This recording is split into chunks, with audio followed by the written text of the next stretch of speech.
Hello बच्चों, let's say the given question. The question says correct Bernoulli's equation uh, is symbol have the usual meaning. So option A given है p plus rho gh plus half rho v square equal to constant. Option B p plus half rho gh plus half rho v square equal to constant. Option C p plus rho gh plus rho v square equal to constant. Option D p plus mgh plus half mv square is constant. So for this question जो key concept यहाँ पे we need to understand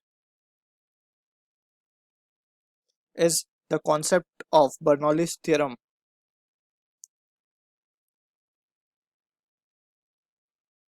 Bernoulli's theorem और we can say Bernoulli's equation. तो सबसे पहले तो हमें ये समझना होगा कि ये बर्नौलीज इक्वेशन हम कहाँ अप्लाई कर सकते हैं। It is applicable for ideal fluid flow, ठीक है, and the fluid flow must be streamline. Turbulent flow के लिए we can not apply Bernoulli's equation, ठीक है। तो अब यहाँ पे हम इसका एक्चुअल फॉर्मूला देखते हैं and also it is in accordance to the energy conservation.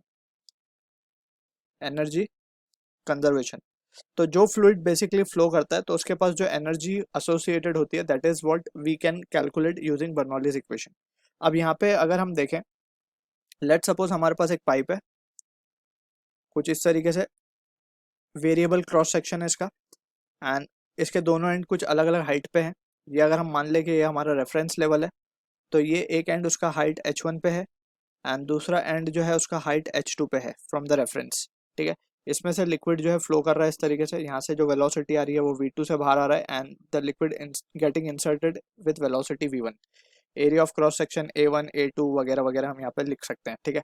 तो by Bernoulli's expression, Bernoulli's equation के according we can write pressure energy at 1 plus kinetic energy per unit volume that is half rho v1 का square plus potential energy, gravitational potential energy per unit volume that is rho g h1 at one end will be equal to P2 plus half rho V2 का square plus रो GH2। तो ये होता है हमारा Bernoulli's equation. यहाँ पे अगर हम इसको जनरलाइज कर दें तो pressure energy plus unit kinetic energy per unit volume plus gravitational energy per unit volume is a constant. तो ये हमारा जनरलाइज एक्सप्रेशन है ऑफ बर्नौलीज इक्वेशन। अगर हम ऑप्शंस को देख लें क्लियरली तो A will be the correct answer for this question. I hope you understood the solution. All the best.